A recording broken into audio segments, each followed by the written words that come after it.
ஓம்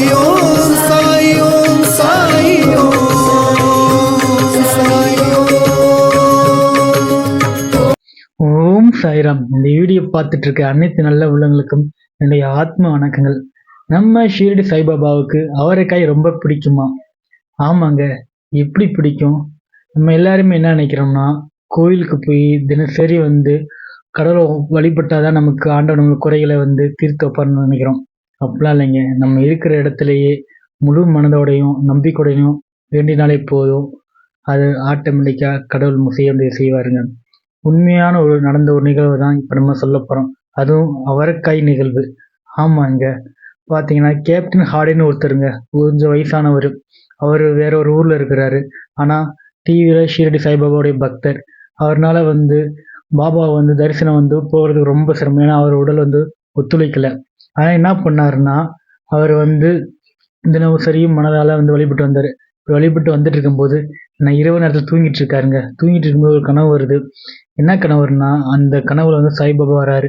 என்ன நீ பார்க்க வர முடியல, பரவாயில்ல, இருந்தாலும் இப்போ உன்னைய பார்க்க நானே வந்திருக்கேன், எனக்கு இப்போ பசிக்குது, இப்போ நீ வீட்டில் என்ன வச்சிருன்னு சொல்லி கேட்குறாரு.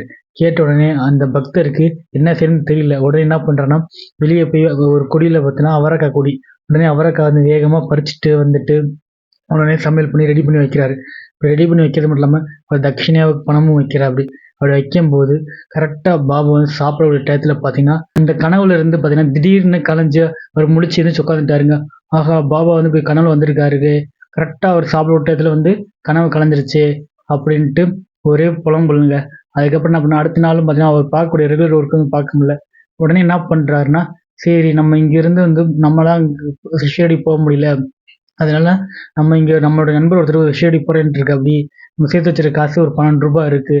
அதுலேருந்து பாபாவுக்கு சமையலுக்கு தேவையான ஜாமான்களும் அப்படின்னு குரு தட்சிணையும் அப்படியே காய்கறிலையும் வாங்கினோம்னா அவர்கிட்ட கொடுத்துட்டோம்னா அவர் அங்கே போய் கொடுத்துருவாரு. அங்கே இருக்கக்கூடியவங்க சமைச்சு பாபாவுக்கு கொடுத்துருவாங்க அப்படின்னா அவர் உடனே திங்க் பண்ணுறாங்க.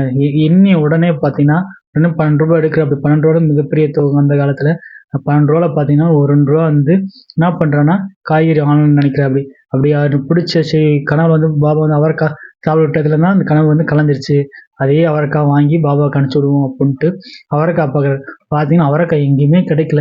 என்னடா இது, பாபாவுக்கு நம்ம கனவுல அவரைக்காய் இது பண்ண முடியல, எதுலையும் கிடைக்கலையே அப்படின்னு சோர்ந்து போய் நிற்கக்கூடிய டயத்தில் பார்த்தீங்கன்னா ஒரு வியாபாரி பார்த்தீங்கன்னா அது கரெக்டாக காய்கறி வியாபாரி சைக்கிளில் வந்துட்டு இருக்கு. அப்படி பார்த்தீங்கன்னா கரெக்டாக அவர்கிட்ட அவரைக்காய் இருக்குது. உடனே பரவாயில்ல, பாபாவுக்கு இந்த அவரைக்காய் உடனே வாங்கிடுவோம், வாங்கி பாபாவுக்கு அனுப்பிச்சி விடுவோம். இந்த காய்கறியும் பலசரக்கு ஜாமான் எல்லாத்தையும் அனுப்பிச்சி விட்ருவோம். குரு தட்சிணை ஒரு 10 ரூபாவும் கொடுப்போம் அப்படின்ட்டு அவருடைய நண்பர் பார்த்தீங்கன்னா ஒரு 2 நாள் கழிச்சு போகலான்னு சொல்லி யோசிக்கும்போது திடீர்னு அவர் நண்பர் இது மாதிரி நான் உடனே நாளைக்கு ஷீரடி போகலான்னு இருக்கேன், ஷீரடியில் போய் சாய்பாபா பார்த்துட்டு அதுக்கப்புறம் எனக்கு இன்னொரு வேலை இருக்குன்னு சொல்கிறாரு. உடனே இவர் என்ன பண்ணுறாரு, பரவாயில்ல, மானவருக்கு எல்லாமே இருக்குது, காய்கறி எல்லாமே இருக்குது, உடனே இவர்கிட்டே கொடுத்து விட்ருவோம் அப்படின்னு இது மாதிரி சொல்கிறார். இது மாதிரி என்னால் பாபா தரிசனம் பண்ண முடியல, ஆனால் இருந்தாலும் என் மனசு எல்லாமே பார்த்தீங்கன்னா பாபா கிட்ட தான் இருக்குது.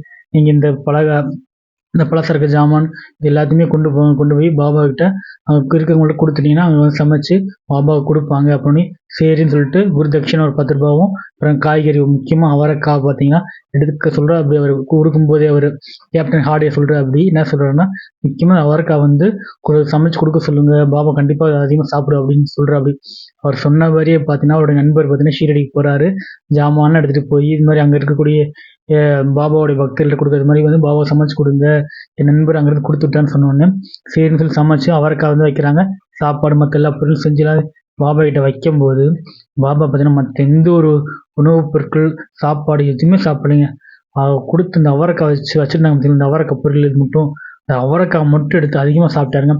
இது எதுவுமே எனக்கு வேண்டாம், இதை மற்றவங்க கொடுத்துருன்னு சொல்லிட்டு அவரைக்காய் மட்டும் சாப்பிட்டு அப்படியே குருதட்சிணை கொடுத்த பணத்தையும் வாங்கி வச்சுட்டா அப்படிங்க பாபா. அதுக்கப்புறம் அவருடைய நண்பரை பார்த்த உடனே இன்னும் பாபா எதுவுமே சாப்பிடல, நம்ம நண்பர் அங்கேருந்து கொடுத்து விட்டாரு, இந்த அவரைக்காய் மட்டும் சாப்பிட்ருக்கா அப்படியே அப்படின்ட்டு அவருக்கே ஒரு ஷாக்கிங். இந்த விஷயத்த உடனே என்ன பண்ணுறாருன்னா அடுத்த நாளே நேரடியாக அவருடைய நண்பர் பார்த்தீங்கன்னா அவருடைய வேலையை விட்டுட்டாரு. நேரடியாக திருப்பி அவருடைய கேப்டன் ஹார்டியை போய் பார்க்குறாரு. பாட்டு, நண்பா இது மாதிரி நீங்கள் கொடுத்தீங்க தெரியுமா, இது மளிகை பொருட்கள் அதிலும் குறிப்பாக காய்கறிகள் அவரைக்காய் கொடுத்தீங்க, பாபா அவரைக்காய் மட்டும் தாங்க சாப்பிட்டேன், அப்படி எதுவுமே சாப்பிடலைங்க, அது எப்படியும் குறிப்பாக நீங்கள் அவரைக்காய் மட்டும் அவர் கொடுங்கன்னு சொல்லி கொடுத்தீங்க, எப்படி உங்களுக்கு தோணுச்சு அப்படின்னு சொல்லும்போது அதுக்கப்புறம் தான் கேப்டன் ஹார்டி சொல்கிறாரு. இந்த மாதிரி கனவுல பாபா இங்கேருந்து யாராவது தரிசனம் பண்ணால் அங்கே போக முடியல ஷீரடிக்கு, ஆனால் இப்போ கனவுல பாபா கரெக்டாக சாப்பிடும் போது அவரைக்காய் சாப்பிடும்போது கனவு கலைஞ்சிருச்சு. நானும் எந்திரிச்சு உட்காந்துட்டேன். என் மனசு ஒரு மாரியாவே இருந்துச்சு. அதனால தான் என்ன பண்ணேன், முக்கியமா எப்படியாவது அவரைக்காய் வாங்கி பாபாவுக்கு குடுக்கணும்னு சொல்லி நெனச்சேன். அதேமாரி பாபா சாப்பிட்டாரே, எனக்கு அதுவே போதும் அப்படின்னு கேப்டன் ஹார்டே அப்படியே வந்து மனதார அப்படியே முழு நம்பிக்கையோட குடுத்தது பரவால்ல. பாபாவும் சாப்பிட்டாரு. எனக்கு இதுவே போதும். ஒரு ஆசீர்வாதம் எப்பயும் எனக்கு இருக்குன்னு சொல்லிட்டு முழு மனசோட சந்தோஷத்தோட இருந்தாருங்க. இது மட்டும் இல்ல, இன்னொரு விஷயமும் நடந்திருக்கு. இன்னொரு விஷயம் என்ன நடந்திருக்குன்னா, கேப்டன் ஹார்டே என்ன பண்ணியிருக்காருன்னா, அங்கிட்டு ஒரு சில மாதங்கள் போயிருச்சு. போனதுக்கப்புறம் அவருடைய இன்னொரு நண்பர் வந்து, இது மாரி நானும் ஷீரடிக்கு போறேன் அப்படின்னு சொல்லும்போது, சரிப்பா நீங்க போறதுக்கு முன்னாடி நான் வந்து பாபாவுக்கு வந்து நாணயங்கள் குடுக்கலான்ட்டு இருக்கேன். கேப்டன் ஹார்டே வந்து குடுக்குறாருங்க. குடுத்துட்டு இது மாரி பாபா கிட்ட வந்து நாணயங்கள் வந்து குடுங்க. குடுத்தீங்கன்னா, அவரு வந்து பதிலுக்கு வந்து நாணயங்கள் வந்து குடுப்பார்ன்னு சொல்லிட்டு அவர்கிட்ட சொல்லலைங்க. மனசுக்குள்ள மட்டும் நினைக்கிறாப்படி. சரின்னா நாணயங்கள வந்து குடுத்துறாப்படி அவருடைய நண்பர்ட்ட. ஒரே ஒரு நாணயம் மட்டும் குடுக்குறாப்படி. அவரு ஒரு நண்பர் பார்த்தீங்கன்னா, அதே மாரி ஷீரடிக்கு போறாப்படி. போய் பாபாவ தரிசனம் பண்றாரு. பண்ணிட்டு முதல்ல அவர் என்ன பண்றாருன்னா, அவருடைய நண்பர் வந்து கையில இருக்கக்கூடிய நாணயத்த வந்து அவருடைய நாணயத்த வந்து தட்சிணா வந்து பாபாட்ட குடுக்குறாரு. உடனே பாபா என்ன பண்ணாரு, அத வாங்கி அவருடைய வந்து பாக்கெட்ல வந்து வச்சுட்டாப்படி. வச்சுட்டு திருப்பி 2வதா பார்த்தீங்கன்னா, கேப்டன் ஹார்ட் இருக்காரு பார்த்தீங்களா, அவருடைய நாணயத்த வந்து குடுக்குறாரு. இந்த நாணயத்த வந்து கரெக்ட்டா பாருங்க. அவர் குடுத்த கேப்டன் ஹார்டே குடுத்த நாணயத்த முன்னும் பின்னும் பார்த்துட்டு இந்த கட்ட விரல வச்சுட்டு அப்படியே சுண்டி விட்டு விளையாடுறாருங்க. விளையாண்டு கேட்ச் பிடிச்சு விளையாண்டு புடிச்சிட்டு இருக்காரு. புடிச்சதுக்கப்புறம் பார்த்தீங்கன்னா, என்ன பண்றாருன்னா, அந்த அதே நாணயத்த எடுத்து அவரோட உதி இருக்கு பார்த்தீங்களா, உதினா திருநீர்ன்னு சொல்லுவாங்க. இந்த உதியோட இந்த நாணயத்தையும் போட்டு அவரோட நண்பர்ட்ட குடுக்குறாரு. குடுத்துட்டு அவர் என்ன தெரியுமாங்க சொல்றாரு? அது அமைதியா சொல்றாரு. இந்த நாணயத்த வந்து உன்னுடைய நண்பர்ட்ட வந்து குடுங்க. குடுத்துட்டு அவர்ட்ட நீங்க என்ன சொல்றீங்கன்னா, அவருடைய நம்பிக்கை எப்போதும் வீண் போகாது. அவர் உடல் ஆரோக்கியத்துடனும், நலமுடனும் எப்பொழுதுமே இருப்பாரு. அவர் நினைத்த காரியம் நன்றாவே நடக்கும். எப்போதும் அவருடனே நான் இருப்பேன். அது அவர்ட்ட சொல்லிருங்கன்னு சொல்றாரு. உடனே அவருடைய நண்பருக்கு வந்து ஷாக்கிங். என்னடா இது கரெக்ட்டா வந்து அவரு குடுத்த கேப்டன் ஹார்ட் குடுத்த நாணயத்த திருப்பி அவரே வந்து உயில போட்டு திருப்பி நம்மள்ட்ட குடுக்குறாப்படியே! என்ன ஒரு ஆச்சரியம் அப்புட்ன்ட்டு, உடனே பாபா கிட்ட அவர் தரிசனம் வாங்கிட்டு, அப்ப அவருடைய நண்பர் நெனைக்கிறார். அப்பனா நம்ம வந்து எப்போதும் வரும்போதும் முழு நம்பிக்கையோட பாபாவ வணங்கி, அது எங்க வேணா இருந்து வணங்குனாலும், பாபா வந்து நமக்கு நல்லதா செய்வாரு. அப்படின்ட்டு அவருடைய நண்பர் வந்து புரிஞ்சுகிட்டு, திருப்பி பாபாவோட பாதத்துல தொட்டு வணங்கிட்டு, அவர் திருப்பி கிளம்பி போறாருங்க. போயிட்டு இந்த நடந்த விஷயத்த எல்லாத்தையும் கேப்டன் ஹார்டிட்ட சொல்றாரு. சொன்ன உடனே கேப்டன் ஹார்டி எவ்வளோ தெரியுமா சந்தோஷப்பட்டாப்படி, அவர் சந்தோஷத்துக்கு அளவே இல்லைங்க. அதுக்கப்புறம் தான் அவர் சொல்றாரு கேப்டன் ஹார்டி. என்ன தெரியுமா சொல்றாரு அவர் நண்பர்ட்ட? என்னால பாபா வந்து நேரடியா போய் தரிசனம் பண்ண முடியல. ஆனா எங்க இருந்தாலும் என் மனசு எல்லாமே பாபாவ நோக்கி தான் இருக்கு. நம்ம எதுவா கவலையா இருந்தாலும் பாபாவ நோக்கி தான் நான் சொல்றேன், செய்றேன். ஆனா வந்து அவர நேரடியா பார்க்க முடியாட்டாலும், என் மனதளவுல நான் பார்த்துட்டே தான் இருக்கேன். நான் முழு நம்பிக்கையும், பொறுமையோட அவர வணங்கி வந்துட்டே தான் அங்க இருக்கேன். அதனால தான் நான் நினைக்கிறது எல்லாமே பாபா வந்து அங்க இருந்து எல்லாமே அவருக்கு தெரியுது. அப்படின்னு அவருடைய நண்பர்ட்ட சொல்றாரு. அவர் நண்பரும் புரிஞ்சுக்கிட்டாரு. ஸோ இதுலருந்து நம்ம எல்லாருமே தெரிஞ்சுக்க வேண்டிய ஒரே ஒரு விஷயம் என்னான்னா, இந்த இது வெறும் கதை இல்லைங்க. இது எல்லாமே உண்மையா நடந்த ஒரு நிகழ்வுங்க. இதுல புரிஞ்சுக்கிட்ட ஒரே ஒரு விஷயம், நம்ம தினசரி கோயிலுக்கு போயிட்டு, நம்ம கவலைகள சொல்றத மட்டும் இது தீர்வு வந்துன்னு சொல்லி நம்ம நினைக்கிறது வேணாங்க. சில பேர் வயதானவங்க எல்லாருமே பார்த்தீங்கன்னா, வெளிய போய் போ முடியாது. அதே மாரி அதிகமான வேலை உள்ளவங்களும் தினசரி கோயிலுக்கு போ முடியாது. அதனால தினசரி ஒரு 5 நிமிஷம் முழு மனதோடையும், நம்பிக்கையோடையும் நமக்கு பிடித்த கடவுள் யாரா இருந்தாலும் சரி. ஏன்னா எங்கள பொறுத்தவரைக்கும் ஷிரடி சாய்பாபா மட்டும் இல்ல, எல்லா கடவுளுமே நாங்க மதிக்கக்கூடியவங்க. அப்படிங்க இருக்கும்போது, நம்ம முழு மனதோட நம்ம கடவுள நம்பிக்கையோட வணங்கி வந்தாலே போதும். கஷ்டங்கள் வரதான் செய்யும். யாருக்கு தான் கஷ்டங்கள் இல்ல. எல்லா கஷ்டங்களும் கடந்து, நம்ம வாழ்க்கையோ நம்பிக்கையோடையும், நம்ம முழு மனதோட கடவுள வணங்கிட்டு வந்தாலே போதும்.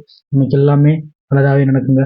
ஸோ ஃபர்ஸ்ட் ஆஃப் ஆல் என்னுடைய சப்ஸ்கிரைப்க்கு மிகப்பெரிய சாரி சொல்லிடுறேன். ஏன்னா, கடந்த 1 மாதமா எந்த ஒரு வீடியோவும் போடல.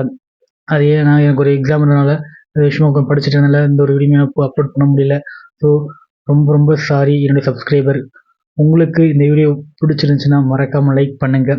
எப்பவுமே எந்த ஒரு விஷயம் செஞ்சாலும் முழு நம்பிக்கையோடையும், அதுவும் செய்யக்கூடிய விஷயங்கள வந்து மற்றவர்களுக்கு எந்த ஒரு தீங்கு தராத அளவுக்கு நம்ம அந்த விஷயம் செஞ்சாலே போதும். நமக்கு வரக்கூடிய பலன் ஆட்டோமேட்டிக்கா வந்துட்டே இருக்குங்க.